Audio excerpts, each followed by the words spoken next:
We're back to the Neil Haley Show here on the Total Celebrity segment and the Media Giant Effect. And I am with my co-host, Alan Porter of Strategic Wealth Strategies. Alan, how are you? And I know you're excited about our guest because I had to bring somebody in that's a financial guy to help me with questions today. How are you, Alan? I'm doing well, and I'm really excited to talk to you, David. All right. So, David, I'm excited to welcome the program. New York Times bestselling author, the author of The American Experiment, The American Story. He is co-founded and co-chair of the Carlyle Group, and much, much more. His resume is huge. David Rubenstein. David, thanks for stopping by, man. How are you? My pleasure. Thank you for having me. All right, David, let's just jump right specifically into this. Why did you write this book?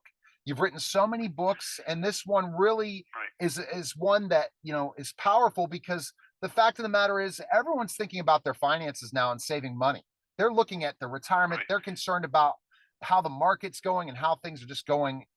It doesn't look good for people when they're thinking about their finances now. Well, right now it's obviously a stressed time in the market, so that's actually a good time to invest because prices are much cheaper. I wrote this book because I've been in the investment world for 35 years. I've learned a fair bit, made a lot of mistakes, and I've had the chance to meet some of the greatest investors in our country. I thought if I could interview them, I could show people what the skills are that made somebody the great investor, and then while just reading a book wouldn't make you a great investor, I can give you some of the tips that they provided, and I have based on my own experience about what the average investor should do. All right, that's fantastic. Go ahead, Alan. What question you have for David?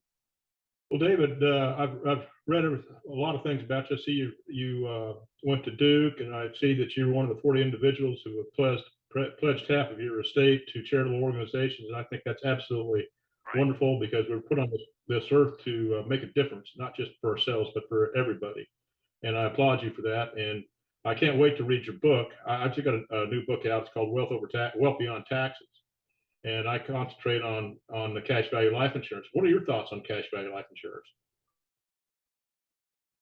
Well, I can't say I'm an expert in it, but I think that one of the advantages of that type of investment product is that it's tax-free upon death.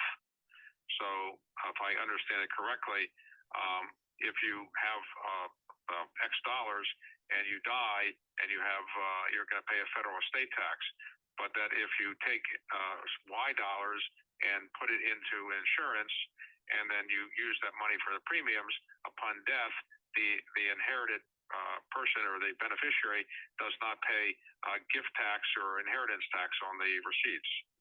So therefore, it's a way to avoid certain taxes. So for that point of view, there's probably some real benefits to it. Oh, it's great benefits. Not only does it grow tax deferred and you get your money tax free, but it also avoids the taxation of Social Security and the means testing Medicare Part B. And David, I know this for a fact because I just put my brother in a nursing home. He's been diagnosed with Alzheimer's as of yesterday.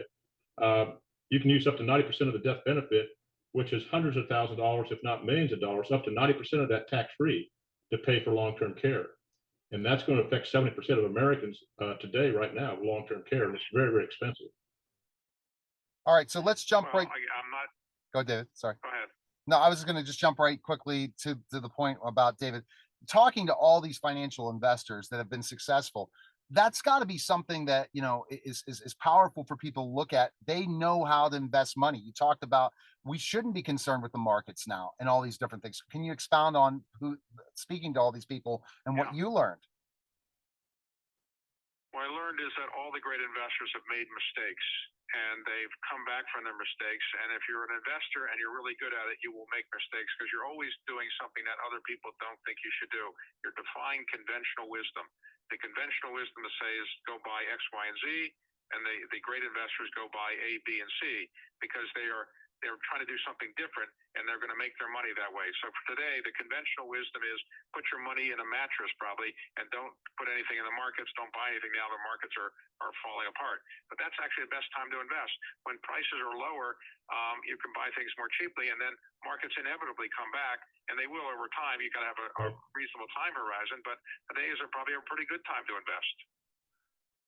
Well, David, I couldn't agree with you more. It's a time when a down market, and that's one of the things about cash value life insurance. You have a cash value there that you become your own bank. This gives you the opportunity to invest in a stock portfolio when it's down. And that's just another benefit of that cash value life insurance I'm talking about. Definitely. But what particular investments are you talking about? Are you technology, agriculture, what? Well, right now, I think a very good thing to invest in probably is distressed debt, because a lot of debt is at discounts, so you can probably buy it cheaply. I think you can also buy now a lot of secondary positions in private equity funds that are being sold at big discounts. You know, when you can buy something at a discount to its real value, a discount of 20, 30, 40% to its real value, I think that's a pretty good thing to do. Absolutely right there. Wow, that's definite, and that's something that people don't think about. So that you see how important there is to have a financial planner, then, David, right? If you don't have somebody who's talking to you on a regular basis about your money, and you educating yourself by reading your book about money, you're going to miss out on opportunities like this. As a general rule of thumb, people should have people who manage their money or look after their money, because nobody's going to be Warren Buffett easily. And so I think having people advise you and giving you the options is a good idea. And generally, people who are knowledgeable about the financial investment world are people that probably are pretty good advisors. There are a lot of so-called RIAs, registered investment advisors, around the United States that do a pretty good job for their clients in recommending to them opportunities that they otherwise would not know about. You're exactly right. I'm a registered investment advisor also. I'm a certified financial planner. But the things that people don't understand is just like you. I tell my clients, you need to think outside the box and have liquidity, use control of your money, and not the financial institutions. Yes, I mean, there's a general rule of thumb. The average person is not going to know of all the opportunities that might be available. People should have reasonable expectations of rates of return they're going to get. They should diversify, not put all their eggs in one basket. Have reasonable outlook on time horizons about how long it's going to take to get the return that they want. But also, the most important thing is don't lose what you have. Yep. And some people think that they're a genius because they made widgets very well, and they're going to be a genius in investing, and that is almost never the case. But the most important three rules are: don't lose what you have, diversify, and make sure you're knowledgeable about what your money is being invested in. David, now when you're talking about specifically investing and that, what did you learn most from writing this book that you didn't know? Because you're definitely the success you had to build your company to the level that it has been and become a billionaire. You definitely know what you're doing.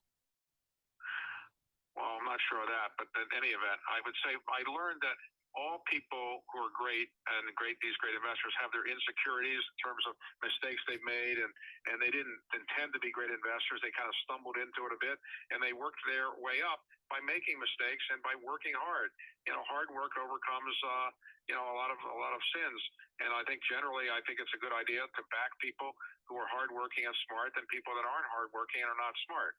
And generally, what you want to do is find people and have some people help you find people that are smart, hardworking, and putting their own money alongside you. Powerful. And what is your absolute hope with this book? You know, you've written so many books. What do you want to see? Well, the proceeds all go to children's hospitals, so I hope people will buy it because the proceeds will go to certain children's hospitals. But I hope that people will recognize that people that do investing are doing good things for society. The people that allocated venture capital money to Moderna did a good thing for our society, saved a lot of lives, as it turns out. So investors are not people, just greedy people making money and buying big houses. They're doing good things and for society by creating good companies or helping good companies get stronger, and then they're typically being philanthropic about it. So I think that's a good thing, and I also think it's a good thing that people should learn that it's hard work, and really knowing what you're doing is essential if you're going to be a good investor. If you can't be a professional investor, give your money to somebody who is a professional investor, who's honest and is going to be reasonable in getting a rate of return for you in terms of the fees they charge, but also going to get you a pretty good rate of return. Well, I agree with you completely on that, David. I always go for a diversified portfolio.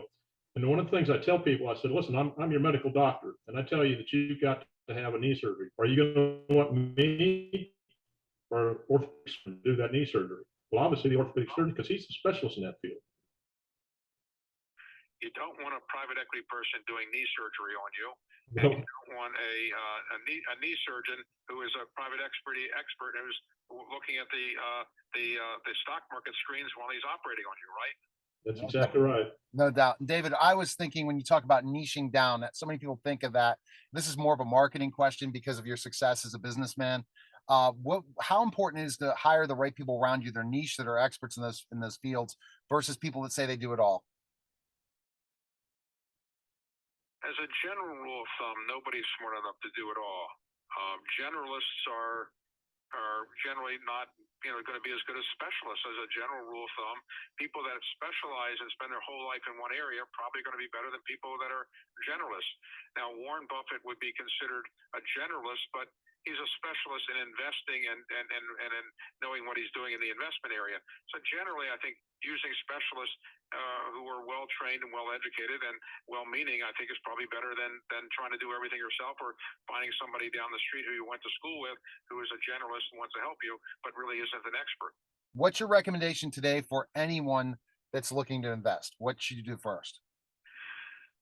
I would say get a good person who knows what they're doing to help advise you, and get a good investment thesis about what you're going to do. Get a reasonable rates of return, know what you're investing in, and don't focus on your investments every hour on the hour. Don't get upset about the stock market screens going up or down, because good investors worry about things over a longer term, not over the daily trading period. Exactly. It's kind of different than looking at monitoring a business on a daily basis versus monitoring your money. David, where's the best place people can go to purchase your book and learn more about you? Where can we go? I think on any bookstore, Amazon, it's on the New York Times and Wall Street Journal bestseller list, but you can obviously get it through Amazon. Awesome. And it's great. So the outlook is people should not be worrying so much about money. They should be thinking about long term. It sounds like, even though we're in this economic downturn right I now. think you should worry about long term, but if you're going to obsess over the public market trading prices from time to time, you're going to drive yourself crazy, because remember, a lot of people go on television and they try to scare people, and I think that's not an appropriate thing to do. The markets will ultimately work their way out. The country's in pretty good shape, and there are always adjustments. But in the end, don't worry about adjustments. Worry about living your life and finding a way to make your life happy and pleasurable, not about worrying about the ups and downs of the markets. Exactly. And what projects also do you have, David, going on? You still have the TV show and podcast as well? Yes, I do. I have those things, and I chair a lot of nonprofit boards, and that's what I spend a lot of time on. Well, thank you for your service and giving back to humanity, Thank you. David. Appreciate it. You're listening and watching Thank the you. Neil Haley Appreciate Show. it. Thanks for being on. You're listening and watching the Neil Okay, Haley Show. bye. We'll be back in just a moment.